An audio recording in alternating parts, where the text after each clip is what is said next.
Good afternoon, you lovely people. Welcome back to Lily White Lane. I hope that you're all having a really good Friday and start your weekend wherever you are in the world and whatever you are planning to get up to today and over the weekend as a whole. And if you're planning to get up to anything apart from sitting on your backside watching the North London derby at 2 p.m. on Sunday, I don't want you watching this video because it is the North London derby this weekend, the biggest game of the season for us as Spurs fans, a chance to stop our rivals winning their first league title in 20 years. If that isn't a motivator for Ange and those players, I don't know what is. But look, I've got an opposition preview out on the channel from Josh. Make sure to check that out if you haven't already. Same as the match preview. We've got a match reaction out on Sunday and a debrief on Monday.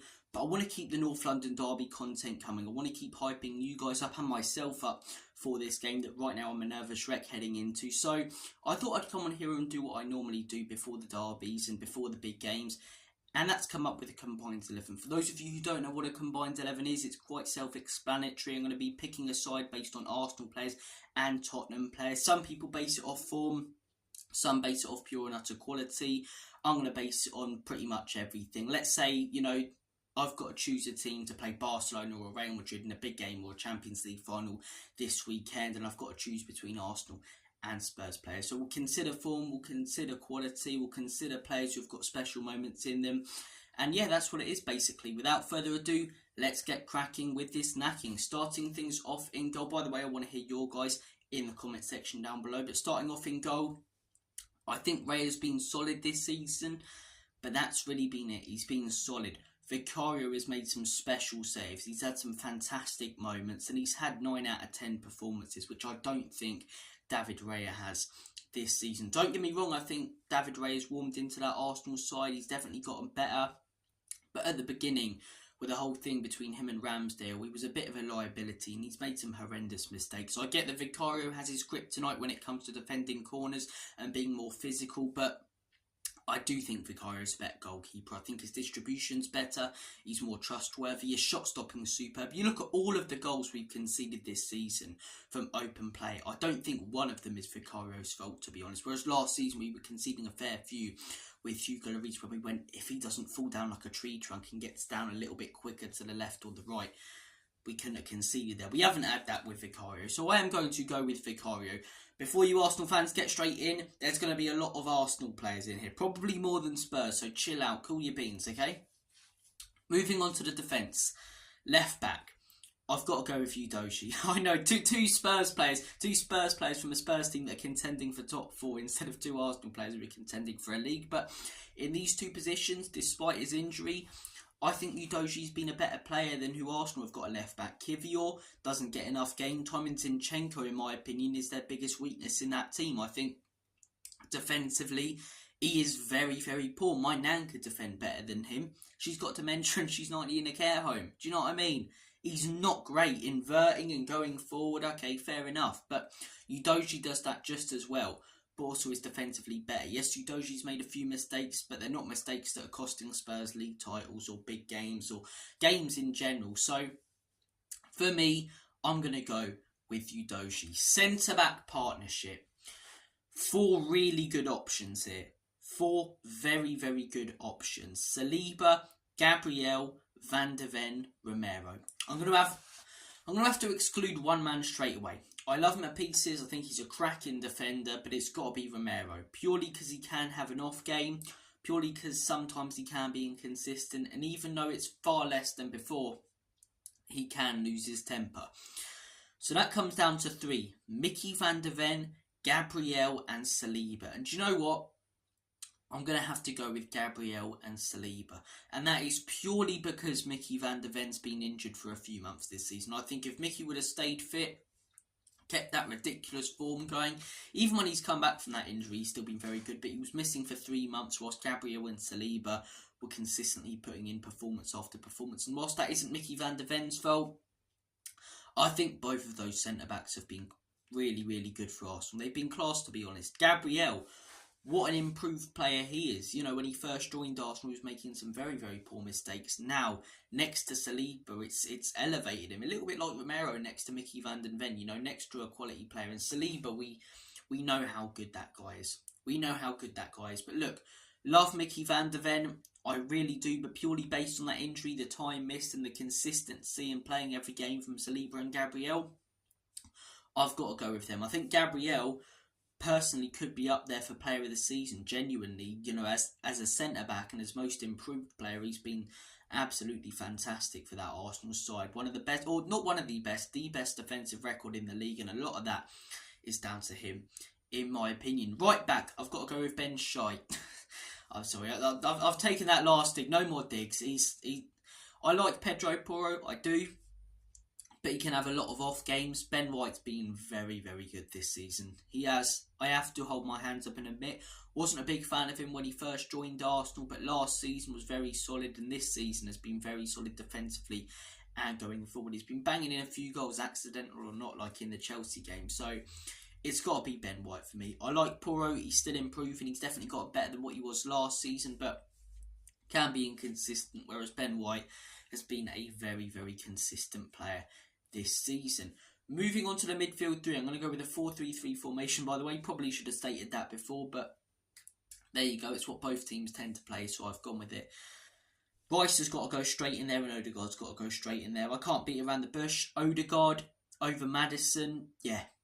Earlier in the season, I get that I made a video about Maddison, but the issue is with Maddison, he's very injury prone and he's fairly inconsistent. He'll go on a fantastic spell when he did it at Leicester as well for 10 to 11 games, banging in goals, assisting, looking like the best player in the Premier League. Then he'll go on a spell for about 10 games where he just doesn't involve himself in games, where he's not necessarily good, but he's not getting above a 7 when people are doing player ratings.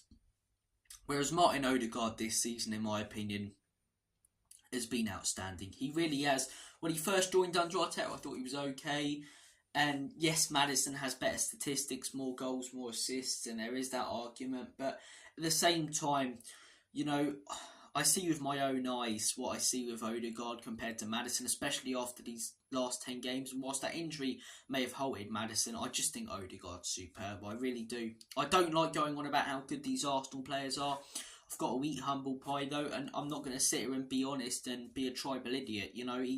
He has been a better player than Maddison this season. If Maddison didn't get injured, maybe it's a different conversation. But, if buts and maybes, if me aunt had bull, she'd be my uncle. So, Martin Odegaard goes in to the combined 11. Declan Rice as well. Bissouma, again, first 10 games of the season. A conversation's there to be had.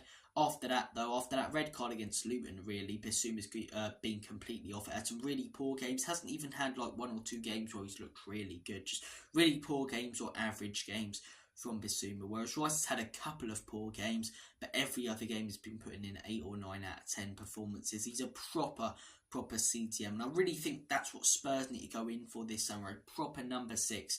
A Declan Rice type player. My preference would be João Paulinho, someone like that. And we thought we had it with Bissouma. He's just not physical enough. Sometimes he looks like he lacks the motivation. And to be honest, he's been in 2 seasons and 8 or 9 good games. It's a purple patch. It is a purple patch. So Declan Rice goes in there. The other midfielder.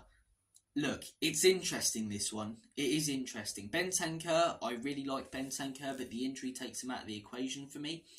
Bissouma doesn't go in there. James Maddison doesn't go in there, in my opinion.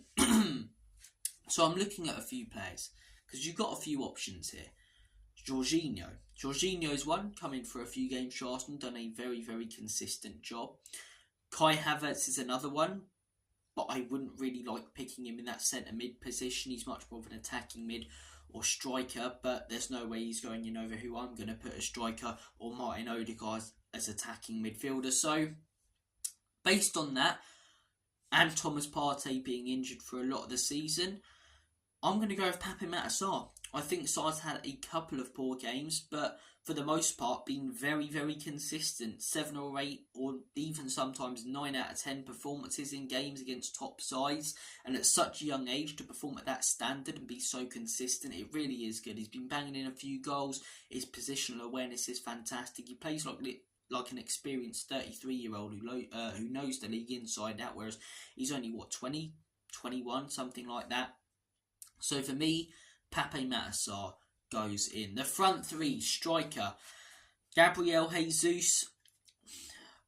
Do you know what it is? Off the ball, fantastic. When he gets the ball, all the skills he does are superb. Then the end product comes, and the guy is not a great finisher. He misses a lot of big chances for that Arsenal side. He's not that out-and-out number 9 they need, in my opinion. If they got that out-and-out number 9, they'd be 10 points clear at the top of the league right now, because the rest of the team's fantastic. But for me, it's got to be Heung-Min Son. Kai Havertz, I know Zamina, Waka, and all that cobblers, but it's got to be Son. 15 goals this season. Yes, he's had a bit of a poor run the last few games, but in my opinion, he's still a top player. Maybe not world class like he was, but 15 goals. That's all we need to say compared to Havertz and Jesus. I don't think either of them are good enough to get in over Heung-Min Son. Left wing, Timo Werner goes straight in. I'm joking. In my opinion, there's not much conversation to be had here with a Spurs player. It's just got to be Martinelli or Trossard. And personally, I'd go with Trossard. You know, Martinelli last season, incredible. Season before, really good.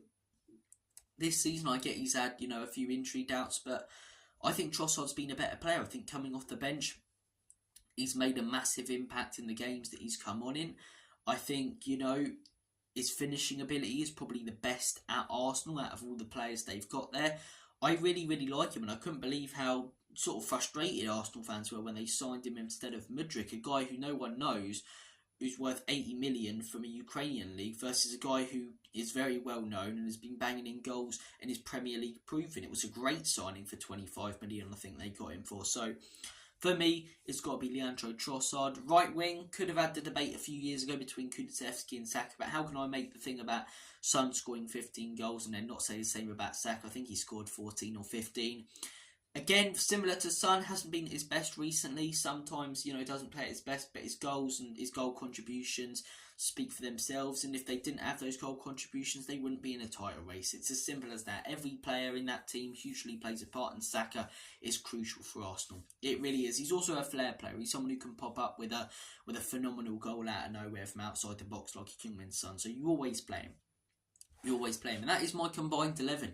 Vicario, Udogie, Gabriel, Saliba, Ben White, Declan Rice, Martin Odegaard, Pape Matar, Heung-Min Son, Leandro Trossard, and then on the right wing, Bukayo Saka. More Arsenal players than I want to put in there, but I'm not going to come on here, as I say, and debate ones that I don't think can be debated, or put someone in such as a Maddison when Odegaard has been better than him this season, or Bissouma, whereas Declan Rice has been better than him this season. So I've tried to be completely honest, take my bias out the way. All of that bias goes away on Sunday, fully behind the mighty Spurs. It's going to be a corker of a game.